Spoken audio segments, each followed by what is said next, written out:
living. Just keep up with your rhyming, timing, drinking, stinking, smoking, joking. I could go for more ripping, sipping, double dipping. Never knew what I could do. Never knew, never knew, never knew what I could do.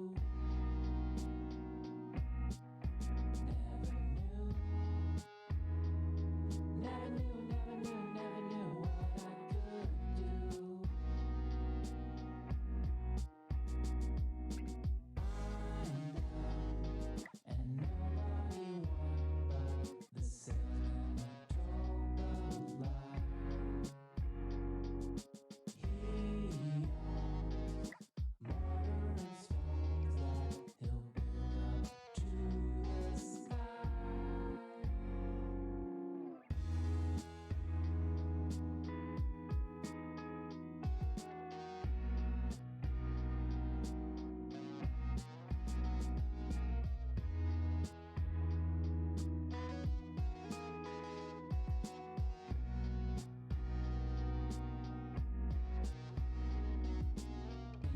Thinking, sweating, betting, staring, swearing. I can't hear you, they're yelling, selling, scheming, screaming, preaching, screeching. They don't seem to care, fighting, biting, grabbing, jabbing, smacking, whacking. Who says life is fair? Earning, yearning, living, giving. Never knew what I could do. Never knew, never knew, never knew what I could do.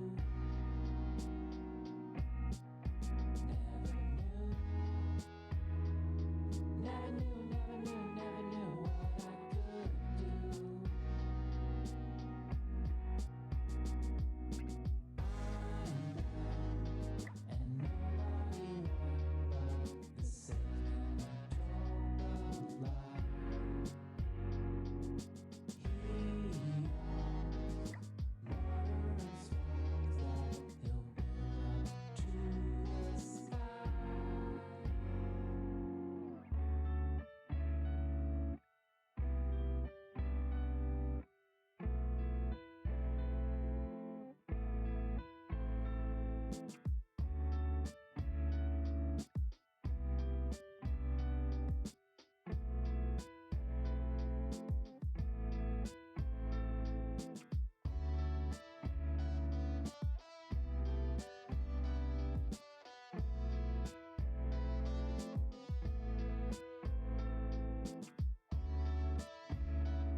Hello,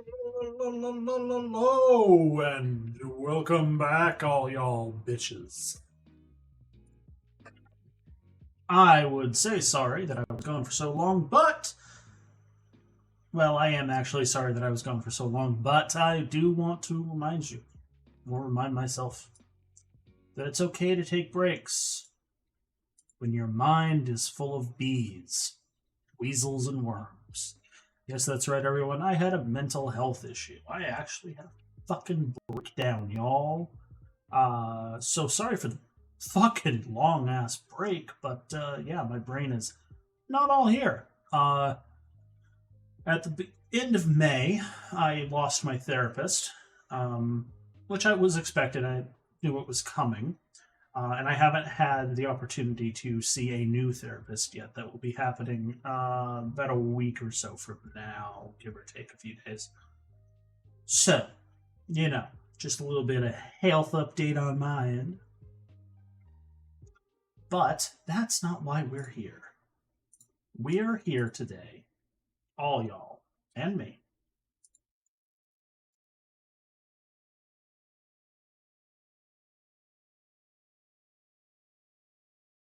Sorry, my friend was bitching about quantum computers, and yeah, need to respond to him real quick.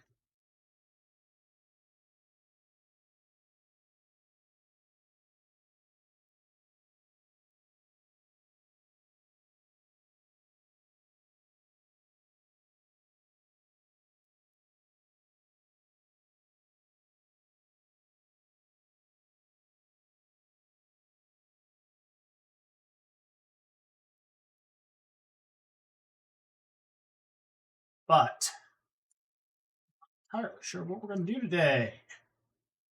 So, what do y'all think we should do? I was going to watch some videos and chat about them. We have here a quick 5-minute thing from C-SPAN regarding AOC and the her reaction to the Supreme Court overturning Roe, because you just don't get away with taking away the rights of half of Americans. It's not going to happen. No, you don't get away with that shit, motherfuckers. It's a goddamn court and its motherfucking rulings. Okay, let's get into it. Day for so many of us across the country. Every single one of us has woken up today with less rights than we had yesterday. You're goddamn right. And pregnant people in particular are in more danger in the United States today. Goddamn right they are. As a result of the Supreme Court's decision to overturn Roe v. Wade. I think what we're experiencing here, it's important to tell the truth of what's going on. And with so many individuals out here, I think it's important for us to also tackle this myth that this is somehow about babies or children or life. It's not. Because the same individuals who claim to be protecting life fight against universal health care. Do they believe in universal child care? Do they believe in life after birth? From their policy positions, I assure you, the evidence is lacking. Damn, I love AOC. She is fucking just coming out the gate strong, dropping the hot bombs. Fucking love it. So she's right on point. 100%. All Americans lost rights. Over half of Americans lost hella rights. And the rest of us are on the chopping block, y'all. And she's just saying the truth. Republicans don't give a fuck about you. At all. They don't give a fuck about you. They don't give a fuck about the babies. They like to say they do because it's what they like to say. It's what gets them the votes from their base. But really, it's all about power. They want power over people. Fuck 'em. I'm gonna let ASC talk. She's better than I am. A life that claims to be protecting the lives of children, or rather, a party and individuals who claim to protect the lives of children just weeks after over a dozen children died in Texas, now claim to support. Okay, something I need to talk about first, real quick. We're gonna watch the next thing we're gonna watch is the vice president's reaction to this, because it should be like AOC, bouncing up and down, full of anger and spite and bitterness, and ready to go out and attack the world. But no, the vice president's a pansy little bitch. Support their life, the lives of the young. Who are we protecting? Who does this protect?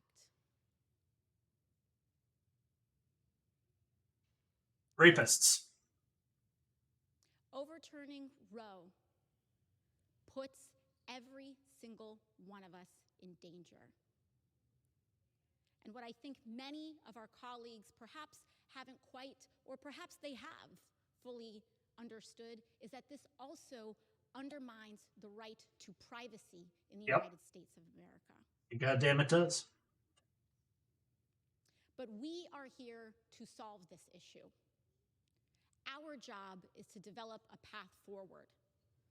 And in that, we know that this House has passed and is willing to codify Roe. But what we also need is answers from our colleagues in the United States Senate.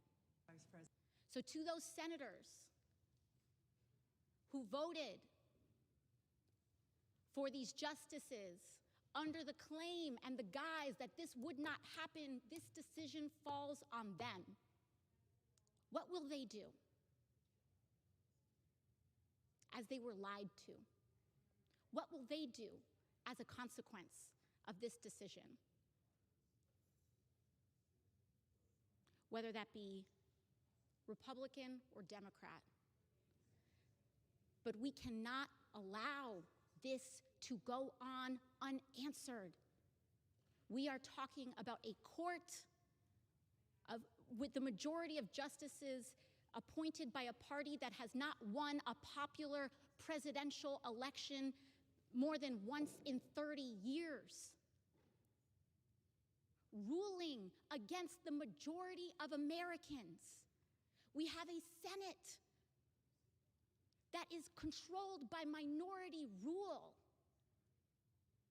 And we have a House suffering from the impacts of gerrymandering that amplifies and undermines our democracy.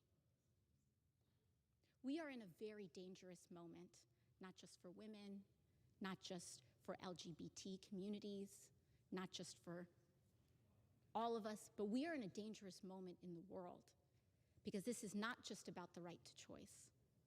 This is about rule of law and democracy. Yep. And who is a full person in the eyes of the law? Nobody, according to the Supreme All of Court. those Oh, sorry, hold on. who are watching The only people who are people in the eyes of the Supreme Court are rich white people who own capital. today's events unfold in fear, And maybe corporations. Citizens United and all. in anger, in rage, in depression, in anxiety, one thing remains steady: that we will not stop fighting until this is fixed. And I say that to my colleagues on the other side of the aisle. We are not going away. We stay. We fight. We push. And we will not be silenced. Fuck yeah, we won't. We're gonna make some goddamn noise. Thank you very much. Goddamn, yes. Alright, now I want you to remember what we just watched with this. President, thank you so much for having me here versus Wade, as the highest ranking woman ever elected in U.S. history, what was going through your mind at that moment? Well, so I was on Air Force Two, heading to Aurora, Illinois, to talk about maternal health. We were with Lauren Underwood, with the chair of Judiciary, Dick Durbin, Senate Judiciary. We were headed there to unveil a plan based on the work we've been doing to ensure that women receive the kind of support they need during and post-pregnancy. A life that... And, we thought that the decision would come down sometime soon, but not at that moment. And I was shocked. This is just for reference. It's one thing, Just body language alone. it's another thing when it actually happens. And I just actually turned to CNN, and I couldn't believe it. I couldn't believe it because they actually did it. Where is her fire? They did. Where is her vitriol?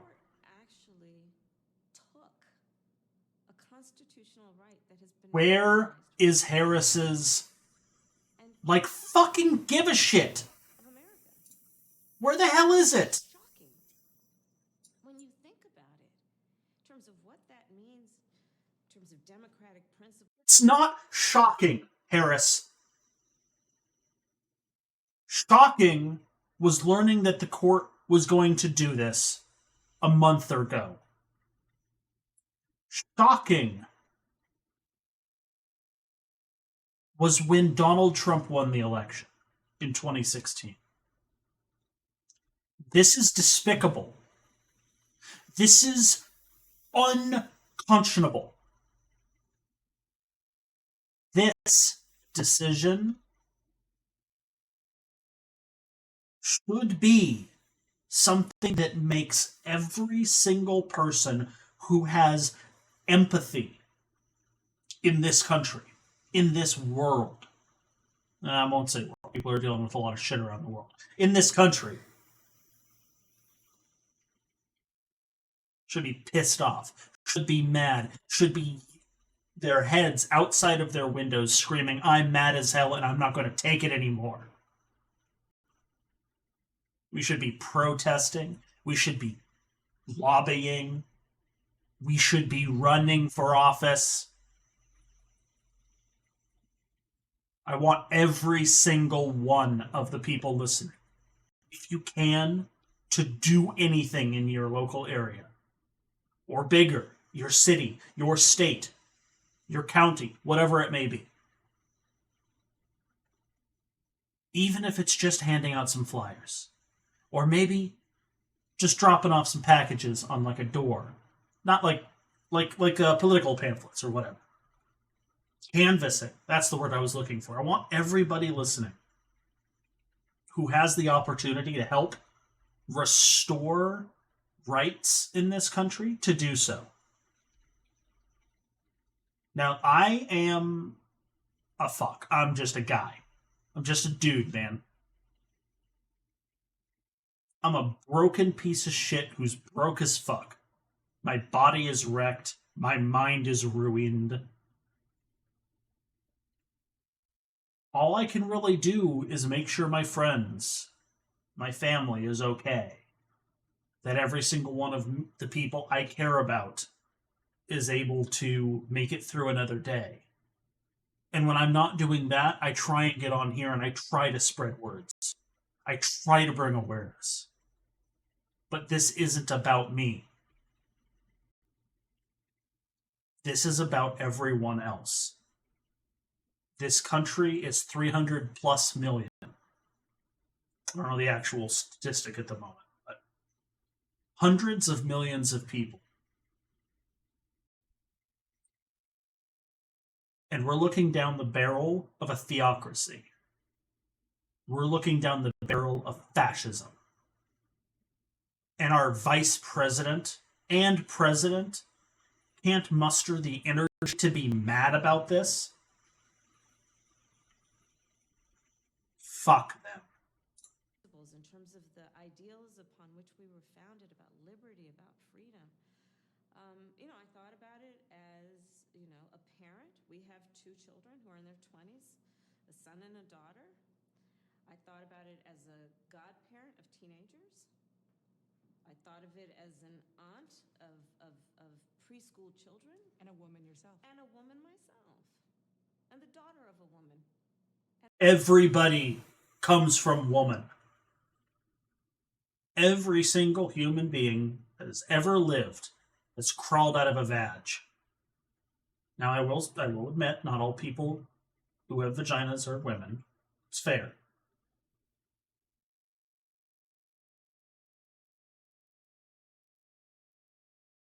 But everybody, every single person, every last human being on this planet, and as far as we know, that will ever live for a good amount of time. Stem, test tube babies and all that. We'll see how that goes. But there's no artificial womb for a person yet. And even then, still got to get the eggs from somewhere first. My pedantic ass aside, why is she not mad? Why is she not fucking... Why is she smiling? Why? And a granddaughter of a woman. And, my husband and I are actually talking about it. We have a 23-year-old, and my mother-in-law's in her 80s. This That a part's woman boring as can't shit. do something. On a path to reverse those as well? I definitely believe this is not. And saying the court should I mean, in There we terms of go. in vitro fertilization. Let me ask you about that, because Yeah. Justice Thomas, this is what you're referring to. Oh, hold on. This is what she tries to divert. Sorry. Start a family. The freedom and the right to make decisions about contraception, IUDs, what this is going to mean in terms of in vitro fertilization. She chewing gum? It looked like she was trying to keep something in her mouth while she was speaking, like it was like tucked away or something. Anyways, just fucking minor nitpick. Yeah, we know that the overturning of Roe means that the 14th Amendment and like our privacy rights are gone in this country. Yeah, anyone who lives within 100 miles of the coast has known that for a while. Thanks, ICE, for your unlawful search and seizure. Let me ask you about that, because Yeah. Justice Thomas, this is what you're referring to, did Right. write a concurring opinion saying the court should reconsider other cases of precedent that protect same-sex marriage, contraception, intimacy, Right. and more. Do Right. you think that the Supreme Court is on a path to reverse those as well? I definitely believe this is not over. I do. I think he just said the quiet part out loud. And I think that is why we all must really understand the significance of what just happened. This is profound.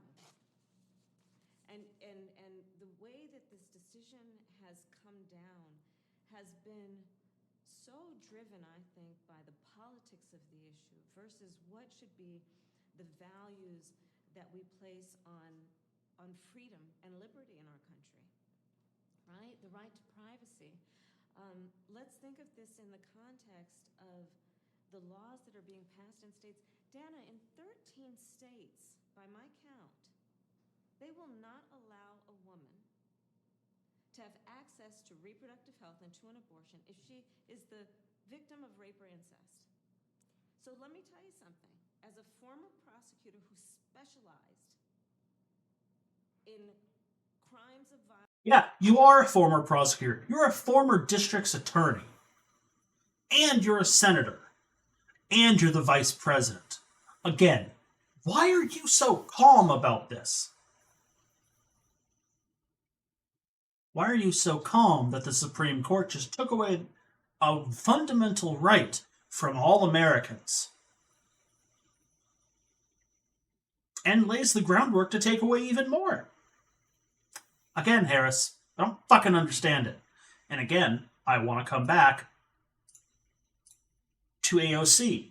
I want to show AOC being mad about this. Texas now claim to support their life. Where's that fire, Harris?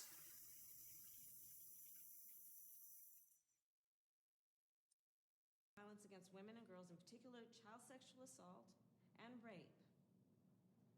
The idea that after a woman has endured such violence to her body, that she would not have the freedom and authority to decide whether she wanted to continue with a pregnancy that is a result of an act of violence is absolutely unthinkable. So, because you are now the Vice President of the United States, part of Yeah, no shit. that is pledging to fight back to find ways to protect women's rights to abortion, I want to ask you some of the things that are kind of out there that some of your former female senators, Senate colleagues, are asking the administration to do. Will the administration actively challenge state laws that make it a crime for someone to help a woman travel to another state for an abortion? So the president, rightly last week when the decision came down, indicated quite unambiguously that we will do everything within our power as an administration through the executive branch to ensure that women have access to the medication they need, which has been, by the way, FDA approved, and that they will have freedom. Why? Why are you talking about this? Anybody who knows anything about anything knows that the medication was always approved through the FDA. Otherwise, doctors wouldn't be prescribing it. Why the fuck are you talking about bullshit procedural issues or the talk about, like, how safe a medication is when the actual root of the problem is theocratic fuckwits trying to expand fascist values on a country to suppress minorities in order to gain more power? What the fuck, Harris? Of travel, and that travel should be unrestricted. And you're going to do that through the courts if need be. I am sure that our Department of Justice is going to do that based on every statement. I'm sure our Department of Justice is going to do that. No actual idea. No fucking clue about what is actually happening. You know what I want to look up real quick?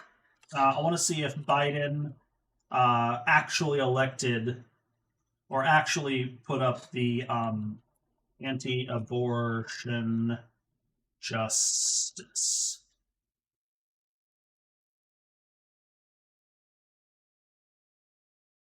Okay. As of 1 hour ago, based by USA Today, and abortion rights protesters continue to demonstrate under fire, apparently agreeing to nominate. Yep, because this is what he was doing. Biden wanted to nominate an anti-abortion GOP judge. He proposed this on the same day that, oh, for fuck's sake.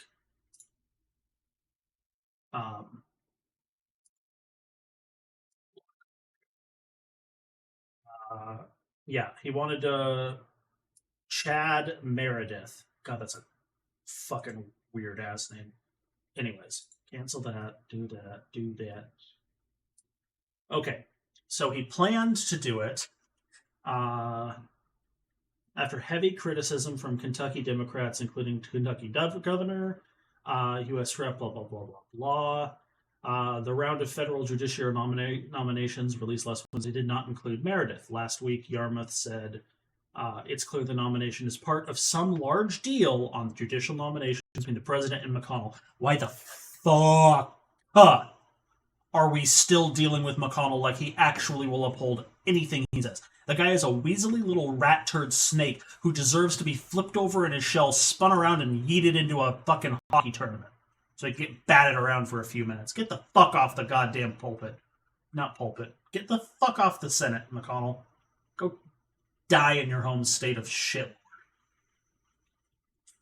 Senate Minority Leader tried to get Meredith on the bench during the Trump administration. Of course he did. Because Trump and all the fucking rest of them love shoving a bunch of shit in whenever the fuck they get their chances to. Oh, and sorry if I'm a little bit hot, a little bit loud today, because I am a little bit angry about all of this. It doesn't help that I'm also in a manic state and I haven't slept in over 30 hours. Anyways. Bashir said he hopes Biden is reconsidered or at least is on pause. If the president makes that not... Yeah, of course it's indefensible.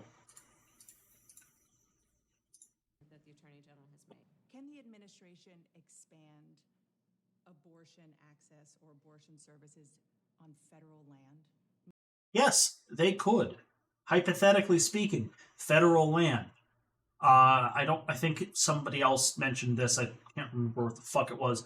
But like, you could open up military hospitals to civilians who were seeking abortions. What a novel idea. He is the commander in chief. He does order the military. They have to follow his orders. Just saying. Fucking states can't do shit about that. The military could go and set up pop-up abortion centers all across every state on federal land. There's a lot more federal land than you might think. Federal land can include things like weird warehouses or office buildings because they need to operate out of a lot of different places. Like the Department of the Interior, like the FDA, all those guys have a ton of random federal land around. I'm sure there's room for a few pop-up abortion clinics. Get to it, Biden. Meaning provide the access on federal land that might be in and around states that ban abortion? I think that what is most important right now is that we ensure that the restrictions that the states are trying to put up that would prohibit a woman from exercising what we still maintain is her right, that we do everything. Oh, I'm glad you maintain the baseline human decency. But to receive the care where it is available. Is federal land one of those options? I mean, it's not right now what we are discussing. Of course it's not, because you guys aren't actually talking about doing anything real. Or at least you're not. It's clear you don't know what's going on. So frustrated right now. So frustrated. When I think about what is happening in terms of the states, we have to also recognize, Dana, that we are 130 odd days away from an election. Yeah, we are. Maybe you should be a little bit more fired up. Maybe you should be talking to people in your audience. I'm currently talking to, I think, maybe like 1 to 3 people live, and who knows how many people will watch this VOD. I'm a little fired up, Harris. Why aren't you? Why aren't you calling for people to get out and vote? Why aren't you calling for people to go protest and demonstrate in the streets to show their support against this action by the theocratic fascists? Could it be that maybe you don't want people to actually be upset? Which is going to include Senate races, right? It's an honest question. I don't understand why she's not fucking upset. I don't understand it. If you count the votes, don't appear to have the votes in the Senate. Well, there's an election happening. Yeah, there is. I don't want you... Okay, you're on national, worldwide TV. You're being broadcast to all of CNN, and then other people will be picking it up and playing it as well. You have the opportunity to look at the camera and talk to your fucking constituency, your voters, the people. But you're not. You're talking to the interviewer. This is perfect opportunity to talk to the people. But instead, you're talking to the interviewer. And you're talking to the interviewer like someone who's trying to sell a platform rather than engage a populace. For example, thinking of a Senate race in Georgia or North Carolina, there's the Senate race coming up just in a couple weeks in Colorado. And we need to change the balance and have pro-choice legislators who have the power to make decisions about whether this constitution... If this was me on this interview, I would have already broken that glass and screamed at the camera. So that there will be no ambiguity about it. And I want to ask you about that in 1 second. Just a couple of more questions, because what I'm hearing, and you probably are too, is what can this Democratic administration do right now with any executive power that the president has? Yeah. Can the administration actually increase access to medication abortion? I think we're pretty clear that to the extent that we can, we will. To the extent that we can, we will. Let me think. The administrative branch, the executive branch of the government, which is what Harris is a part of, what are their powers? Well, they can sign bills into law, but you won't get any bills because of Congress is jacked. Let's see what's next. You can appoint judiciaries, so you could flood the court system. You could, maybe make sure that people are like, I don't know, actively not being a piece of shit. Maybe that. Maybe expand the courts. The federal court system's backed the fuck up right now, y'all. Like, legitimately, there are civil cases that aren't even being looked at for over a year because of how the system is built. So, in a criminal trial, you have the right to a speedy trial. So, all the federal court systems are all backed up all the time with criminal trials. Civil trials get put aside.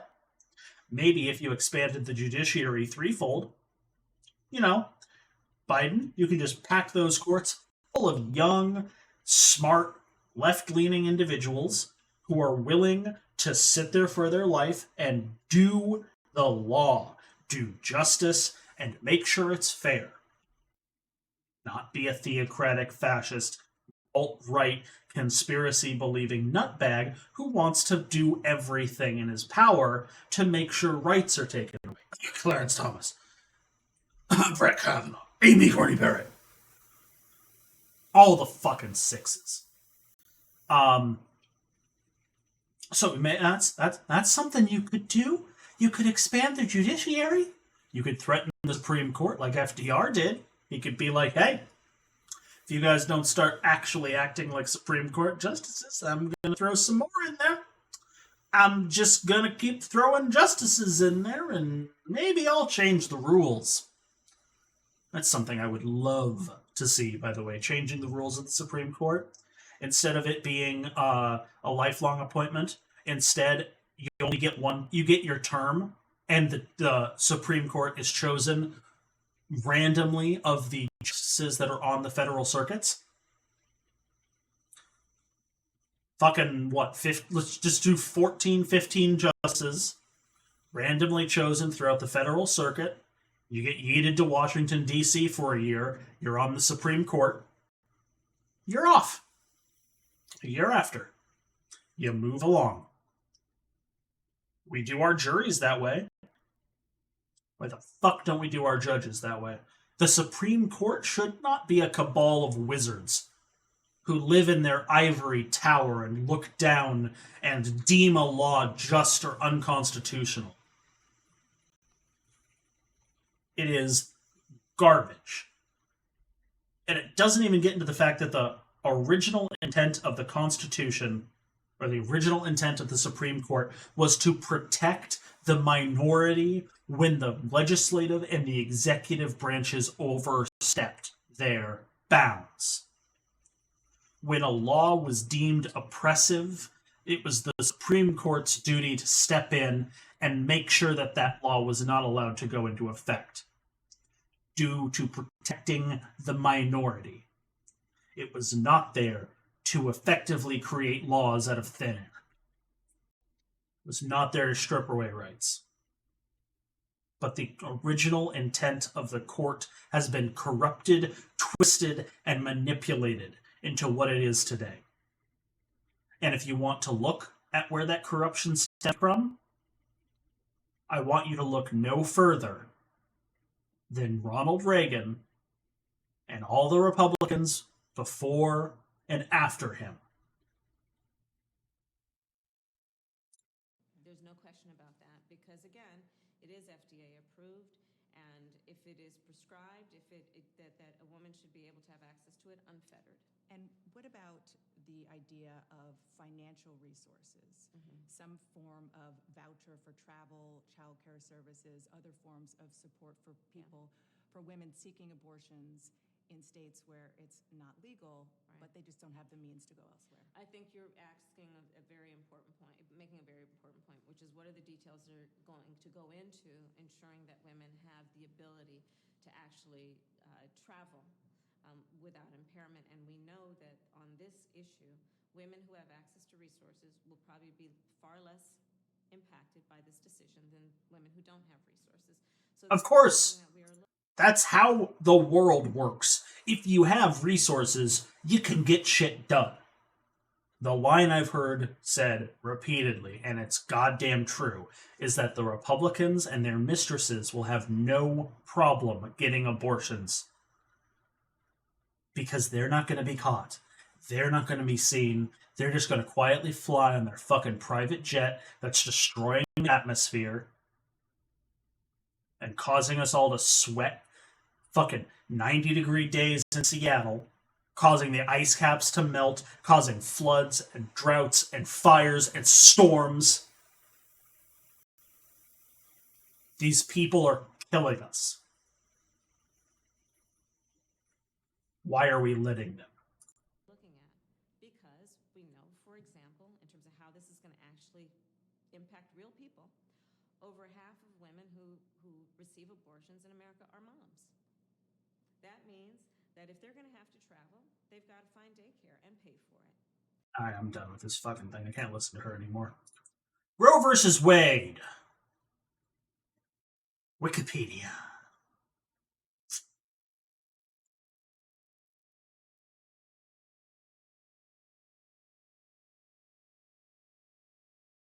On January 22nd, 1973, the Supreme Court issued a 7-2 decision in favor of Jane Roe, holding that women in the United States had a fundamental right to choose to have abortions without excessive government restriction, and striking down Texas's abortion ban as unconstitutional. This decision was issued together with a companion case, Doe versus Bolton, which involved a similar challenge to Georgia's abortion laws. Larry Hammond, a law clerk for Powell, gave a Time reporter a copy of the decision on background, expecting that it would be issued by the court before the next issue of Time was published. However, due to the delay in the decision's release, the text of the decision appeared on newsstands a few hours before it was published by the court. Berger demanded a meeting with Time's editors and punishment for the leaker. Powell refused Hammond's resignation on the grounds that Hammond had been double-crossed by the reporter. Weird. It's almost like history repeats itself in some weird fucking way. 7 justices formed the majority, written by Justice Harry Blackmun. This lad right here. Abortion and the right to privacy. After dealing mootness and standing, the court proceeded to the main issue of the case, the constitutionality of Texas's abortion law. The court surveyed abortion status throughout the legal history of Roman law and Anglo-American common law, and it also reviewed the developments of medical procedures and technologies used in abortions. Can we just stop for a moment? The court surveyed abortion's status throughout legal history of Roman law.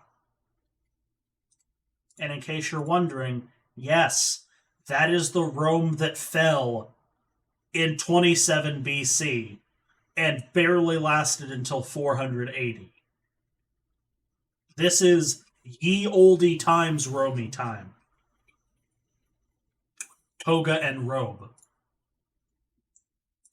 Why the fuck was Roman law being used as a basis for how abortions were used as a right? Fucking weird. After its historical surveys, the court introduced the concept of constitutional right to privacy, which doesn't exist anymore. The right to privacy, by the way, in the United States, the Constitution of the United States do not explicitly include a right to privacy. Currently, no federal law takes a holistic approach to privacy regulation. In the U.S., privacy and associated rights have been determined via court cases, and the protections have been established through laws. The Supreme Court in Griswold v. Connecticut found that Constitution guarantees the right to privacy against governmental intrusion via penumbras located in the founding text. In case you're not sure what a penumbra is, it means like the extra shadows that are not the actual shadow. Basically, like, if the right to like free speech is free speech is the shadow of that right, then like holding a sign that says bong hits for Jesus is like on the side of that shadow where it's kind of like another shadow, but not really a full shadow, if you know what I mean. That's basically what penumbra means. It's like the added stuff that wasn't explicitly there. In 1890, Warren and Brandles drafted an article in the Harvard Law Review. That's right, 1890. Titled "The Right to Privacy," that is so often cited as the first implicit finding of a U.S. stance on the right to privacy. The right to privacy has been the justification for decisions in a wide range of civil liberties cases. Civil liberties, in case you're not aware, are the things that let you do things with other people. Like fuck who you want to fuck, marry who you want to marry, wear condoms, get an abortion, dine in a restaurant while black, that sort of shit. Including Pierce v. Society of Sisters, which invalidated a successful 1922 Oregon initiative requiring compulsory public education. Roe v. Wade, which struck down an abortion law in Texas and thus restricted state powers, and Lawrence v. Texas, which struck down the Texas sodomy law. And in case you haven't heard, Roe v. Wade is the reason you can do butt stuff. Of course, sodomy doesn't mean butt stuff. It means homosexuals. And thus eliminated state powers to enforce laws against sodomy. Dobbs v. Jackson, the Women's Health Organization, later overruled Roe v. Wade, in part due to the Supreme Court finding that the right to privacy was not mentioned in the Constitution. Which all of this is to say, my good friends, my fair viewers, my listeners, my humble compatriots of the proletarian masses. If you live in America and you're listening to this, you no longer have the right to privacy. You don't. It's not there. It's gone. And the reason behind it, the reasoning that's fucking they used, is because the 13th century Saxony law-talking guy didn't write it down. And then the founding fathers didn't write it down. And instead, we now deal with an ahistorical and tradition-based test for our privacy. Our privacy now consists of what in our history as this land of America do we have? Well, let's see. Historically, we have the right to own people. Well, at least for about half our history, right? Or about 75 years of it, whatever. We have the right to discriminate against other people legally. That was about half of it. Actually, it's about fourths, fifth, 5/5, 7/8 of our history. Yeah. So, yeah, you wanna make it interracial marriage illegal? Guess what? Clarence Thomas has got your back. You want to make homosexual illegal? Clarence Thomas has got your back. You want to spy on people without restriction? Clarence Thomas has got your back. Back to Roe v. Wade.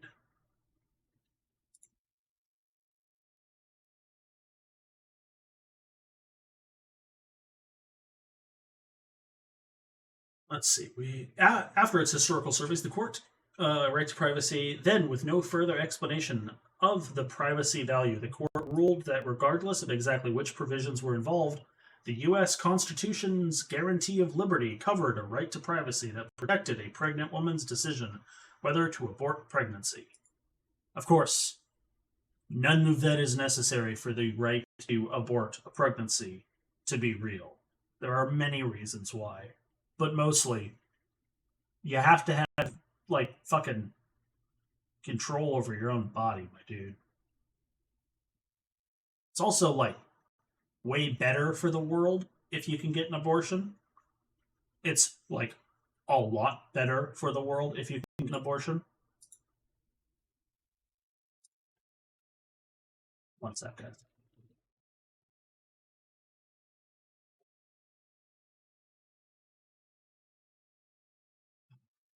Okay, I'm just fucking stupid. It's so stupid. I hate this shit. You know what, man? It's just so ungodly annoying.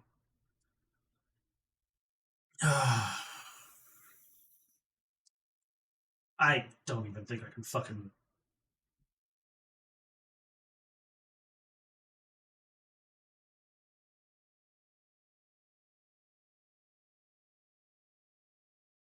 I don't know. I can't even think about it. Like, god damn it, it's so fucking bad, y'all. This is such a terrible fucking decision. It's going to ruin us. Like, the last time we had this level of bullshit was the Lochner era in the 1930s and 40s, I think is what it was. Lochner era Supreme Court.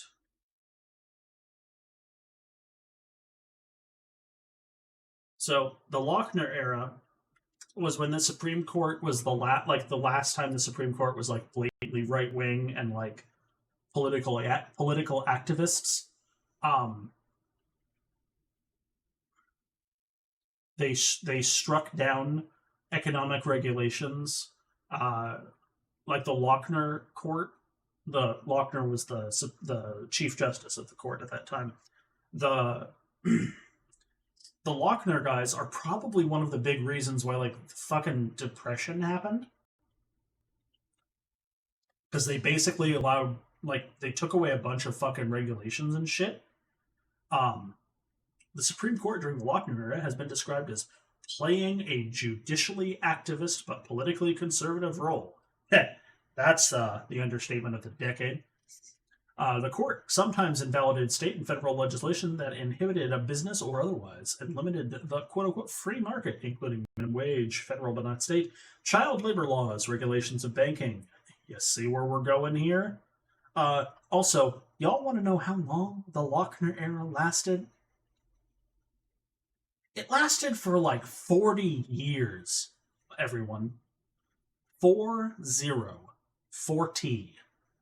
That's one more than 39.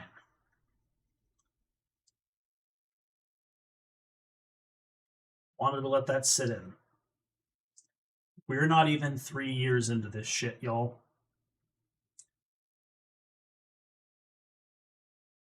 And Gorsuch, Kavanaugh, Barrett, they're really young. This court's got legs. This court's going to run for a long, long time.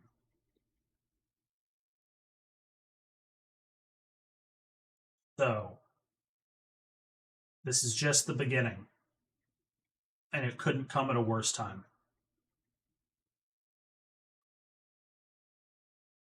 Now, I was considering watching a hearing.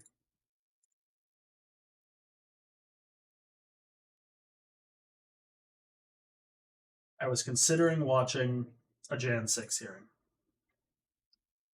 The sixth one, remarkably. It's the most recent one. Would you be interested in seeing that, chat? Would you be interested in my commentary on the hearing as it unfolds in front of us?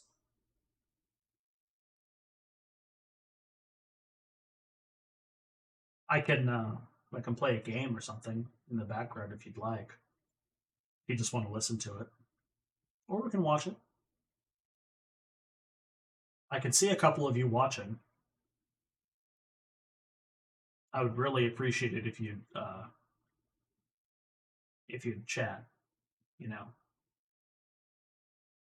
I'd love to hear what you want to. I'd love to hear your input on this. I'm attempting to be democratic, but if I don't hear anything, well, I'm just going to do what I wanted to do in the first place, which was watch this video.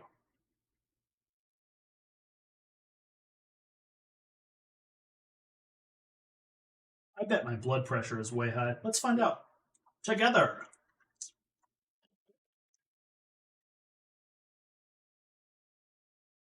Let's find out together how high my blood pressure is.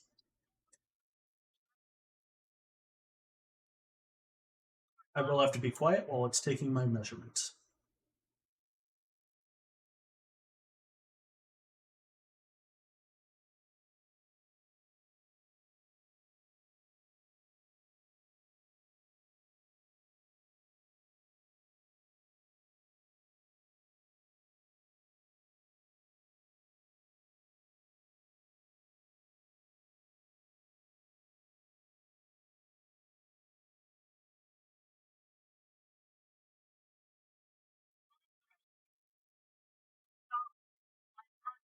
God damn.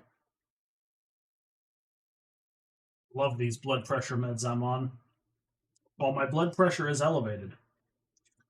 It's lower than my standing blood pressure was before I was on these meds. So, at least I'm not gonna fucking stroke out on stream, y'all. Today, something of a surprise. Hold additional hearings about how Donald Trump did what the White House chief of staff just steps from the Oval Office as the threats of violence became clear, and indeed, violence ultimately descended on the Capitol in the attack on American democracy. It's important that the American people hear that information immediately. I hope you guys can hear him okay. I bumped up the desktop audio because he's running quiet. That's why, in consultation with the vice chair, I've recalled the committee for today's hearing. As you've seen and heard in our earlier hearings, the Select Committee has developed a massive body of evidence thanks to the many hundreds of witnesses who have voluntarily provided information relevant to our investigation. It hasn't always been easy to get that information because the same people who drove the former president's pressure campaign to overturn the election are now trying to cover up the truth about January 6th. But thanks to the courage of certain individuals, the truth won't be buried. The American people won't be left in the dark. Our witness today, Ms. Cassie Hutchinson, has cool. It's this one. that courage. I won't get into a lot of detail about Ms. This is a good fucking hearing, guys. Will show. I haven't seen it, but I've heard a lot about it. For themselves, and I hope everyone at home will listen very closely.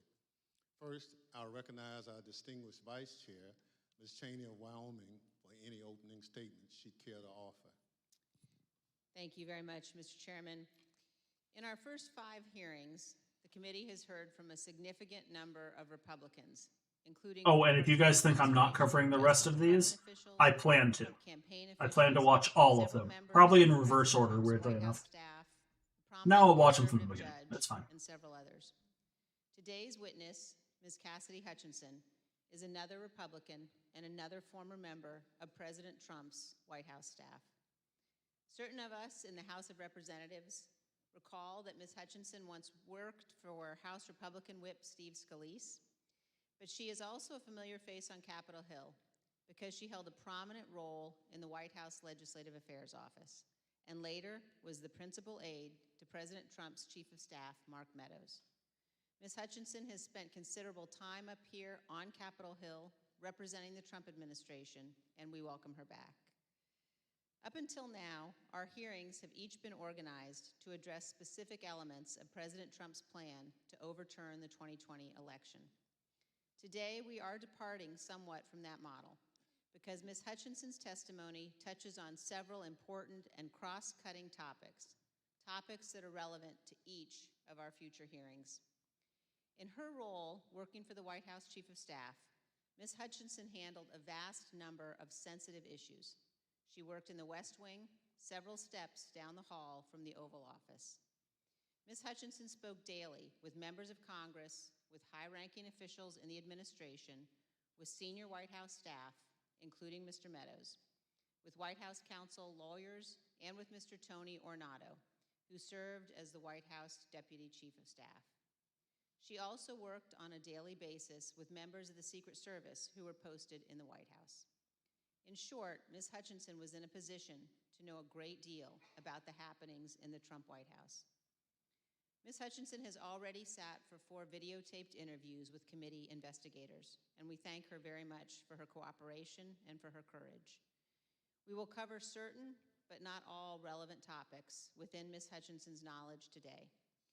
Again, our future hearings will supply greater detail. I am but the considering testimony highly today skipping will past be this, broader and getting more to the meat of it. context. Today, you For the committee?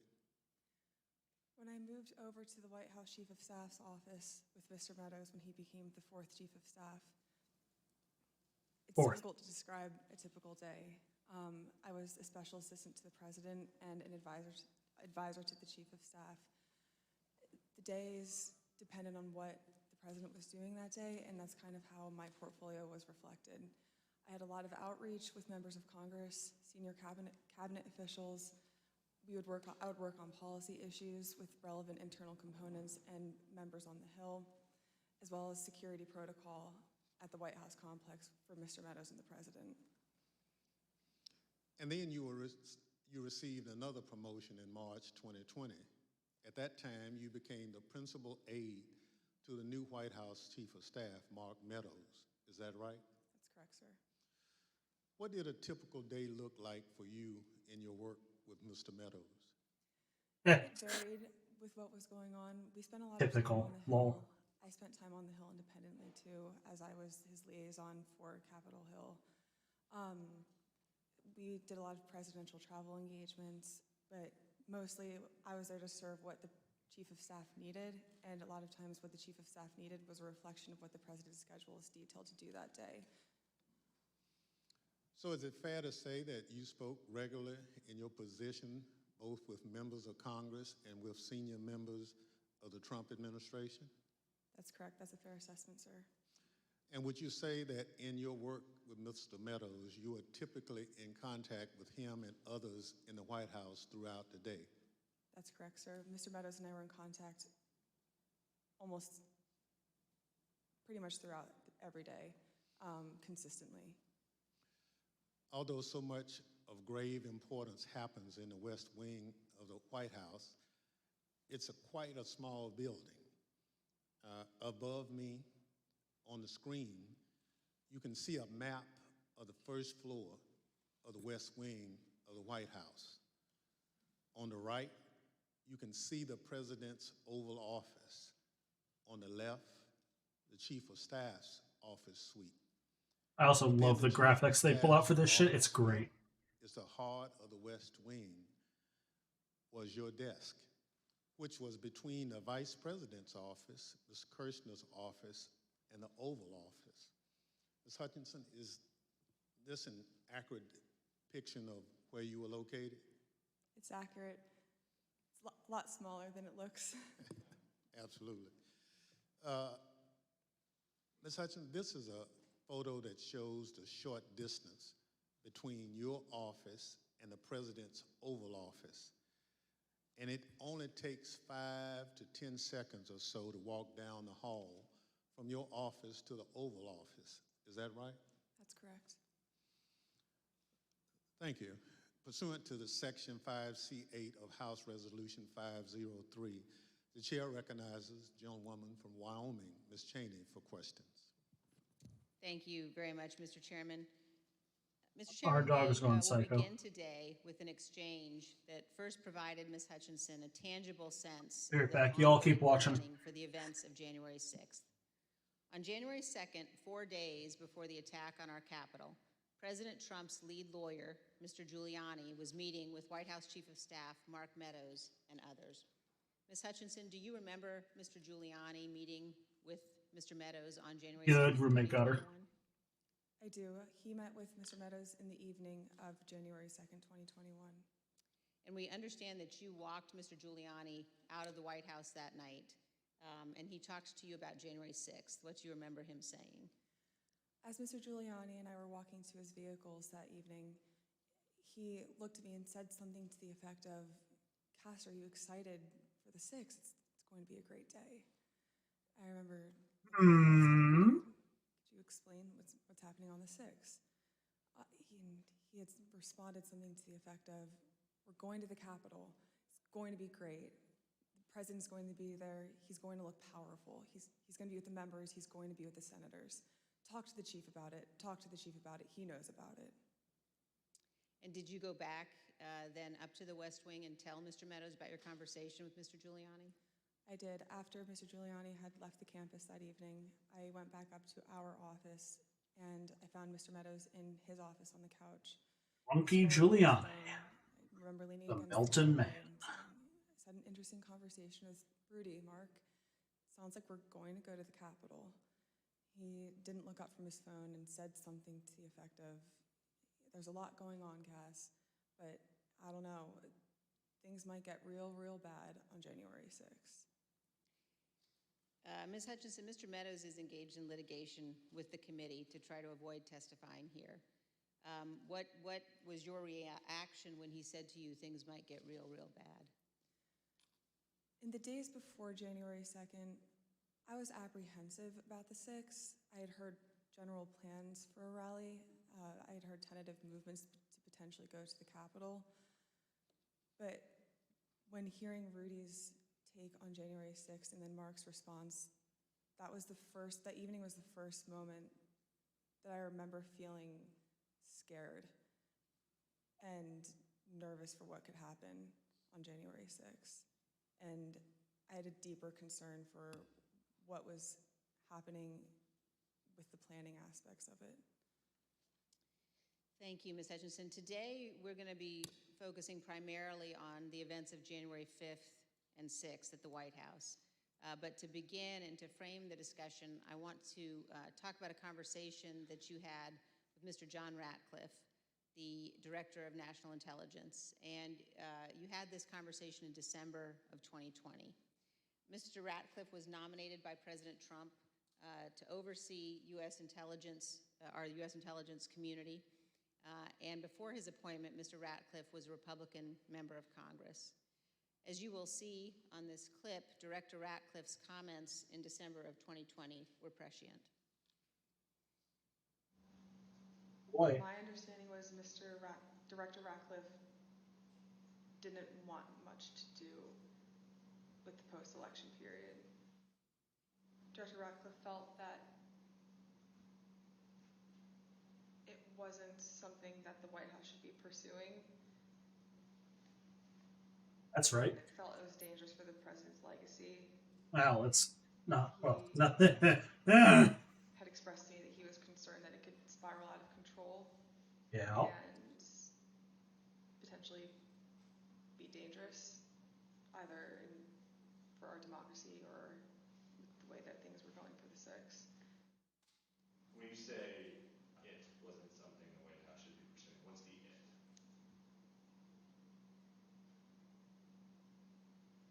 Trying to fight the results of the election, finding missing ballots, pressuring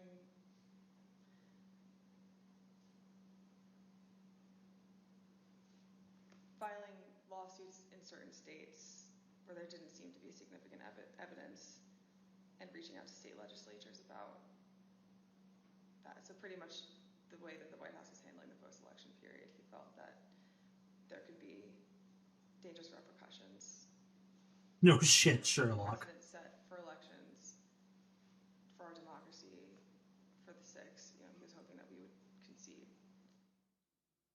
So, Ms. Hutchinson, now we're going to turn to certain information that was available before January 4th and what the Trump administration and the president knew about the potential for violence before January 6th. On the screen, you will see an email received by Acting Deputy Attorney General Donahue on January 4th from the National Security Division of the Department of Justice. Mr. Donahue testified in our hearings last week. The email identifies apparent planning by those coming to Washington on January 6th to, quote, occupy federal buildings and discussions of, quote, invading the Capitol building. Here's what Mr. Donahue said to us. And we knew that if you have tens of thousands of very upset people showing up in Washington, D.C., that there was potential for violence. The U.S. Secret Service was looking at similar information and watching the planned demonstrations. In fact, their intelligence division sent several emails to White House personnel like Deputy Chief of Staff Tony Ornato and the head of the President's Protective Detail, Robert Engel. So, as you can see here, Trump had always been pushing the Patriots must show up in D.C. on Jan 6 to protest the election fraud. Patriots is dog whistling, obviously, for, like, the LARPer fucking militia cunts, right? And show up on DC on the 6th.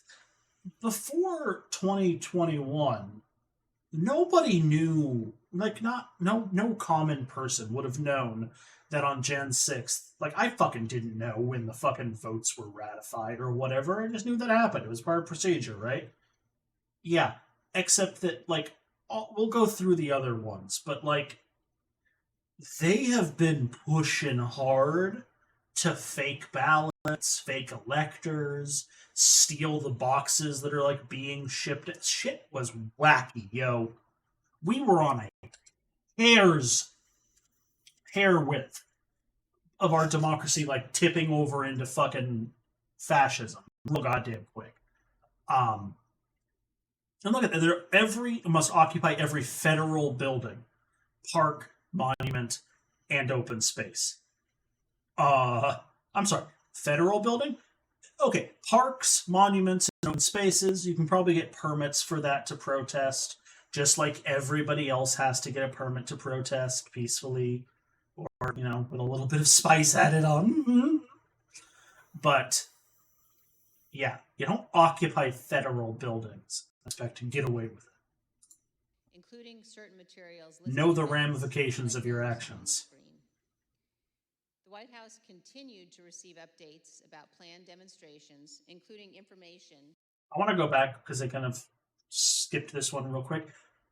Fight for Trump. We need to flood the Capitol building and show America and the senators and representatives inside voting that we won't stand for election fraud. There was no election fraud. That was proven and shown beyond the shadow of a shadow of a shadow of a reasonable doubt's shadow. Reasonable doubt. So, like, the amount of election fraud that happened in the 2020 election, I don't know, like less than 1,000 people or something, I think was the actual number. I don't fucking remember. But it was so tiny. It was such a tiny amount of people that were actually fraudulently voting, and most of that was because they were, like, I don't know, they turned in a ballot and on mail-in and forgot to they did that and, like, went and voted anyway or something like that. I don't know. It was totally innocent. There was very little voter fraud. And, like, the fraud that was there was even people, like, trying to double sign ballots and shit for Trump. It was ridiculous. Anyways, we continue. The House continued to receive updates about planned demonstrations, including information regarding the Proud Boys organizing and planning to attend events on January 6th.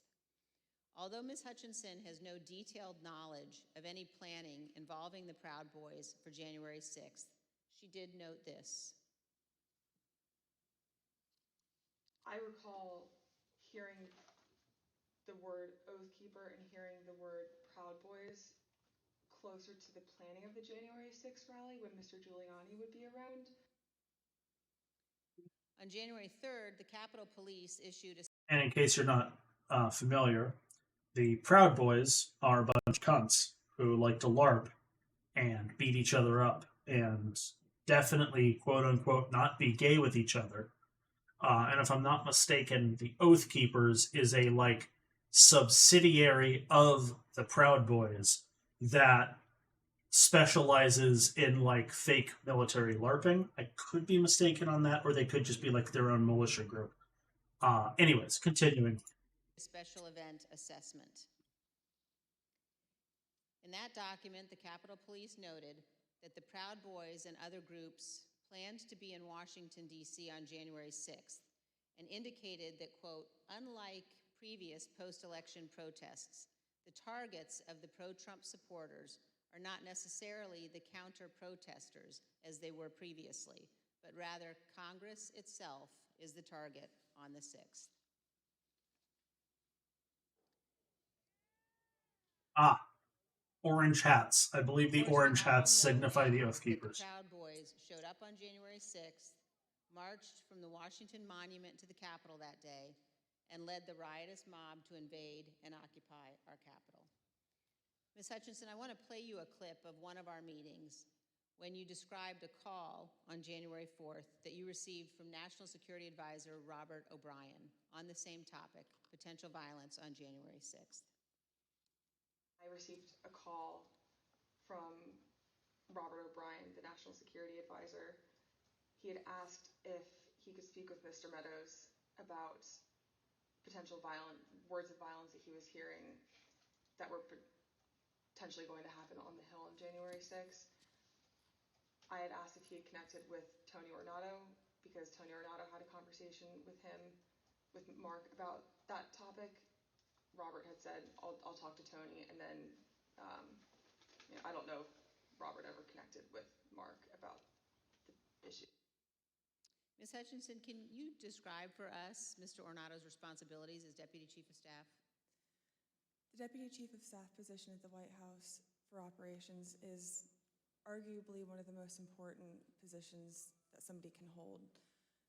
They're in charge of all security protocol for the campus and all presidential protectees, primarily the president and the first family, but anything that requires security for any individual that has presidential protection, so the Chief of Staff or the National Security Advisor, as well as the Vice President's team too. Tony would oversee all of that, and he was the conduit for security protocol between White House staff and the United States Secret Service. Thank you. And you also described a brief meeting between Mr. Ornato and Mr. Meadows on the potential for violence. The meeting was on January 4th. They were talking about the potential for violence on January 6th. Let's listen to a clip of that testimony. I remember Mr. Ornato had talked to him about intelligence reports. I just remember Mr. Ornato coming in and saying that we had intel reports saying that there could potentially be violence on the 6th. You also told us about reports of violence and weapons that the Secret Service were receiving on the night of January 5th and throughout the day on January 6th. Is that correct? That's correct. There are reports that police in Washington, D.C. had arrested several people with firearms or ammunition following a separate pro-Trump rally in Freedom Plaza on the evening of January 5th. Are those some of the reports that you recall hearing about? They are. Of course, the world now knows that the people who attacked the Capitol on January 6th had many different types of weapons. When a president speaks, the Secret Service typically requires those attending to pass through metal detectors, known as magnetometers, or MAGs for short. The Select Committee has learned that people who willingly entered the enclosed area for President Trump's speech were screened so they could attend the rally at the Ellipse. They had weapons and other items that were confiscated: pepper spray, knives, brass knuckles, tasers, body armor, gas masks, batons, blunt weapons. And those were just from the people who chose to go through the security for the president's event on the Ellipse, not the several thousand members of the crowd who refused to go through the MAGs and watched from the lawn near the Washington Monument. Yeah, let's hit on that real quick, okay? So the people who were willing to go through security, which is like watered down TSA, by the way, usually. Actually, probably pretty similar to like the TSA at the airport. They brought, what was that again, Miss Cheney? People who gas masks, they had weapons and other items that were confiscated: pepper spray, knives, brass knuckles, tasers, body armor, gas masks, batons, blunt weapons. And those were just... So, I don't know about you, but when I go to a protest, I don't even take my wallet. I take like a few bucks, my like transit card and my ID and my phone. You know, that's about it as far as I take to go to a protest. A rally, I take about the same. If I feel like I'm going to a dangerous part of town, I might take a pocket knife, but usually not. So, what did they think they were going to? when they bring all that shit with them. And these are the ones who were chill enough to go through security. Very fine people on both sides. The finest of people. No, fuck you. These people are fucking psychos. Reports from outside the magnetometers and has obtained police radio transmissions identifying individuals with firearms, including AR-15s, near the ellipse on the morning of January 6th. Let's listen. There's an individual who's in a tree. He's going to be a white male, about 6 feet tall, thin-billed, brown cowboy boots. He's got blue jeans and a blue jean jacket, and underneath the blue jean jacket, the complainants both saw a stock with AR-15. He's going to be with a group of individuals, about five to eight other individuals. Two of the individuals in that group at the base of the tree, near the porta potties, were wearing green fatigues, green olive drab style fatigues, about 5'8", 5'9", skinny white males, brown cowboy boots. They had Glock style pistols in their waistband. 8736 with the message that subject, weapon on his right hip. After that, he's in the tree. Motor 1, make sure PPD knows they have an elevated threat in the tree, south side of Constitution Avenue. Look for the Don't Tread on Me flag, American flag face mask, cowboy boots, weapon on the right side hip. I got 3 men walking down the street in fatigue carrying AR-15. Copy at 14th and Independent. Whole bunch of armed fuckwits is what I just heard. AR-15s at 14th and Independence. As you saw in those emails, the first report that we showed, we now know was sent in the 8 o'clock hour on January 6th. This talked about people in the crowd wearing ballistic helmets and body armor, carrying radio equipment and military-grade backpacks. The second report we showed you on the screen was sent by the Secret Service in the 11 a.m. hour, and it addressed reports of a man with a rifle near the ellipse. Ms. Hutchinson, in prior testimony, you described... So, because I don't know DC's like geography very well personally, here we're gonna do a little bit of mapping. So, 14th is like what? There's 12th, 14th. It's this yellow one right here. Independence right here, right? Now, where is this ellipse they're talking about? I don't know what this ellipse is. There's the Capitol. Do a quick check here of where is the ellipse in Washington, D.C. Okay, so the ellipse is like... Okay, so the ellipse is right there. Okay, cool. So, El Trumpador Dork is giving us a rally here, right? He's giving a rally right here. He's doing his speech shit right there. Meanwhile, right here, there's a bunch of armed fuckwits currently walking up. And probably right around here, because they would be screening people who would be getting into here, I imagine. You've got a whole another thousands or so of people who are probably all got guns and knives and gas masks and all that fun LARPy shit that they carry around with them to go to a fucking meeting. So, you know, just to give you an idea, that's where that's happening. That is the Capitol. So if we go like this, I bet you we can straight up like...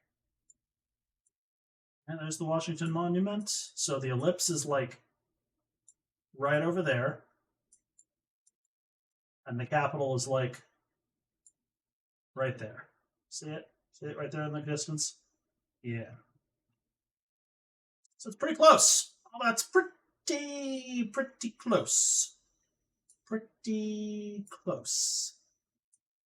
Yeah, see that right there. That's the ellipse. Look at those trees. Those trees look familiar, don't they? And you turn and right over there, right past those trees, is a group of people just trying to do the right thing and certify an election that was fucking won by Biden. But no. For us, a meeting in the White House around 10 a.m. in the These morning fucks. of January 6th, involving Chief of Staff Meadows and Tony Ornato. Were you in that meeting? I was. Let's listen to your testimony about that meeting, and then we'll have some questions.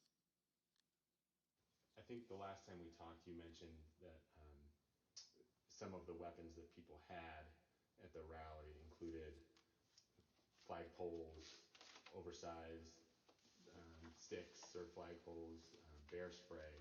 Is there anything else that you recall hearing about that the people who would gather on the ellipse had? I recall Tony and I having a conversation with Mark probably around 10 a.m., 10:15 a.m., where I remember Tony mentioning knives, guns in the form of pistols and rifles, bear spray, body armor, spears, and flagpoles. Spears were one item, flagpoles were one item, and then Tony had relayed to me something to the effect of, and these effing people are fastening spears onto the ends of flagpoles. Ms. Hutchinson, here's a clip of your testimony regarding Mr. Meadows' response. What do they think? They're in 300? They're going to write a fucking phalanx up the wall? That day. What was Mark's reaction, Mr. Meadows' reaction to this list of weapons that people had in the crowd? When Tony and I went in to talk to Mark that morning, Mark was sitting on his couch and on his phone, which was something typical. And I remember Tony just got right into it. I was like, sorry, I just want to let you know, and had informed him, like, this is how many people we have outside the mags right now. These are the weapons that we're known to have. It's possible he listed more weapons off that I just don't recall. And gave him a brief but concise explanation, but also fairly thorough. And I remember distinctly Mark not looking up from his phone. And I remember Tony finishing his explanation and it taking a few seconds for Mark to say something, to the point where I almost said, Mark, did you hear him? And then Mark chimed in and was like, all right, anything else? Still looking down at his phone. And Tony looked at me and I looked at Tony, and Tony said, no, sir, do you have any questions? He's like, what are you hearing? And then I looked at Tony and I was like, sir, he just told you about what was happening down at the rally. And he was like, yeah, I know. And then he looked up and said, have you talked to the president? And Tony said, yes, sir, he's aware too. And he said, all right, good. He asked Tony if Tony had informed the president. Yes. And Tony said, yes, he had. So, Ms. Hutchinson, is it your understanding that Mr. Ornato told the president about weapons at the rally on the morning of January 6th? That's what Mr. Ornato relayed to me. And here's how you characterize Mr. Meadows' general response when people raised concerns about what could happen on January 6th. So at the time, in the days leading up to the 6th, there were lots of public reports about how things might go bad on the 6th, even the potential for violence. If I'm hearing you correctly, what stands out to you is that Mr. Meadows did not share those concerns, or at least did not act on those concerns? Did not act on those concerns would be accurate. But other people raised them to him? Like in this exchange, you mentioned that Mr. Ornato pulled him aside.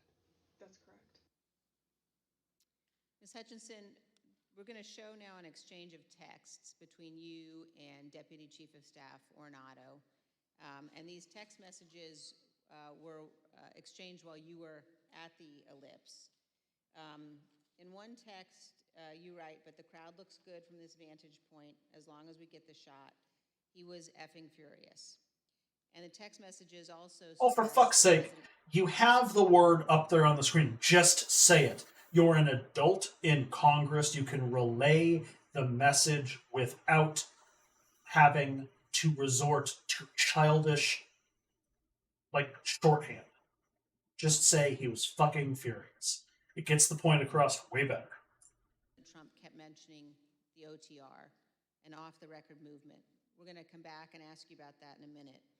But could you tell us, first of all, who it is in the text who was furious? The he in that text that I was referring to was the president. And why was he furious, Ms. Hutchinson? He was furious because he wanted the arena that we had on the Ellipse to be maxed out at capacity for all attendees. The advance team had relayed to him that the mags were free-flowing.